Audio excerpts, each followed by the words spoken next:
Hello everyone, আমি মুনমুন রক্ষিত লায়েক চলে এসেছি আরও একটা নতুন মিনি ব্লগ নিয়ে। সবাইকে অনুরোধ করছি আজকের ব্লগটা পুরো দেখবে, তাহলে আমরা দুজন সকাল সকাল রেডি হয়ে কোথায় গেলাম তোমরাও জানতে পারবে। আর যে জায়গাটায় গিয়েছি সেই জায়গাটার কি মাহিত্য আছে সেটাও জানতে পারবে। দেখো, বলতে বলতে পৌঁছিয়ে গেছি।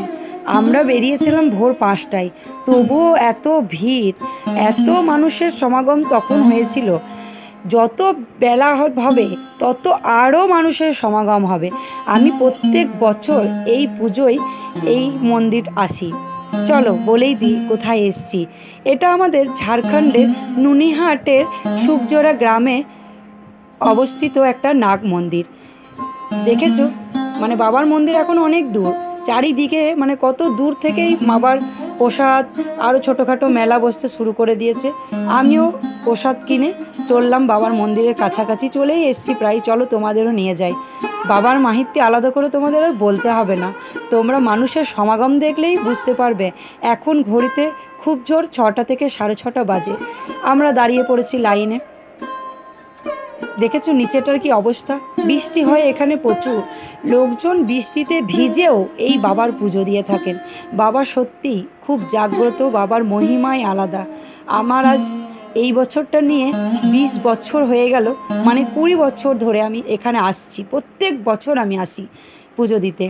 কোনোবার আমরা সবাই মিলে আসি, কোনোবার ও আমি আসি, কোনোবার আমি একা আসি, এরকম করে যখন যেমন সুযোগ হয় আর কি।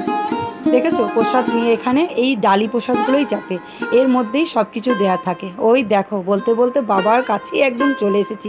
তোমরাও প্রাণ ভরে বাবাকে দর্শন করে নাও গো।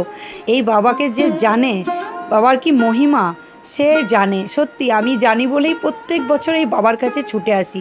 তারপরে আমাদের পুজো দেওয়া কমপ্লিট হয়ে গেলে এখানে বাবার মানে মনসার একটু গান হচ্ছিল, সেখানে তারা চামরগুলো সবাইকে বুলাচ্ছিল আর কিছু দক্ষিণা দিতে হচ্ছিল। খুব ভালো লাগে, এটা আমরা করে থাকি যতবারই আসি। আরও একটা মন্দির আছে বাবার, এটা বড় ওটা ছোট। এখানে পুজো করলে ওখানেও করতে হয়, তাই আমরা এখানের পুজো কমপ্লিট করে আবার চলে গেলাম ওখানে ছোট বাবার পুজো দিতে।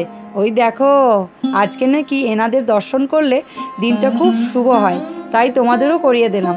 দেখেছো এখানেও কত ভিড়, মানে ভিড় দেখে তোমরা একটা আন্দাজ করতে পারছো বলো যে সত্যি বাবার মাহিত্য আছে। তাই তোমাদের বারবার বলছি পুরো ভিডিওটা দেখবে।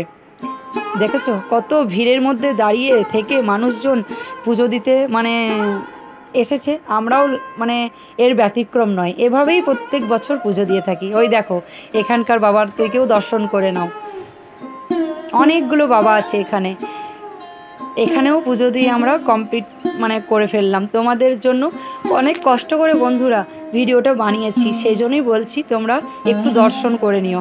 এদিকে এনারা ডন্ডি দিচ্ছিলেন, পাঠাবলিটা তখন শুরু হয়নি, আমরা অনেক সকালে গিয়েছিলাম তাই তোমাদের দেখাতে পারলাম না। আরও কোনো বারে যদি যাই তখন তোমাদের সাথে সেটা শেয়ার করব।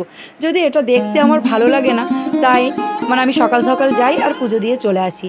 এই দিকটাতে দেখেছো কত মেলা বসেছে, এত ভিড়, এত বৃষ্টি, তবুও মানুষ এখানে বাবার পুজো দেবেই এবং এই মেলাটা ঘুরে দেখবেই। তারপর তো অনেক নাস্তার দোকান বসে, সেখানে মানুষজন নাস্তা করে। নাস্তা হচ্ছে মুড়ি, চপ, ঘুগনি, পকোড়ি, এইগুলো সব আমরা বাড়ির জন্য নিয়ে চলে এসেছিলাম। যেহেতু আজ মেয়েগুলো যায়নি তাই আমরা বাড়িতেই নিয়ে চলে এসেছিলাম। ওই দেখো আরেকজন, দেখে নাও সবাই প্রাণ ভরে। তারপরেই আমরা বেরিয়ে আসছিলাম বাড়ির দিকে। তো একটা নদী আছে, সেখানেও তোমাদেরকে একটু নিয়ে গেলাম। এই নদীর জল একটু মাথায় নিয়ে আমরা বাড়ির দিকে রওনা দিচ্ছিলাম। তখন আরও এক জায়গায় দেখলাম আর এক বাবা বসে আছেন, তাকেও একটু ক্যামেরাতে বন্দি করে নিলাম। কেমন লাগলো তোমাদের এই ভিডিওটা অবশ্যই জানাবে। এরা হচ্ছে আমার একজন ফ্যান বলতে পারো, আমার ভিডিও খুব দেখে, ভালোবাসে, তাই বললো বৌদি একটু ভিডিওতে নাও। চলো তাহলে আজ ভিডিওটা আর বেশি বড় করছি না। প্লিজ বন্ধুরা পুরো ভিডিওটা দেখে লাইক কমেন্ট করে দিও। কেমন? ভালো থেকো, টাটা, বাই বাই।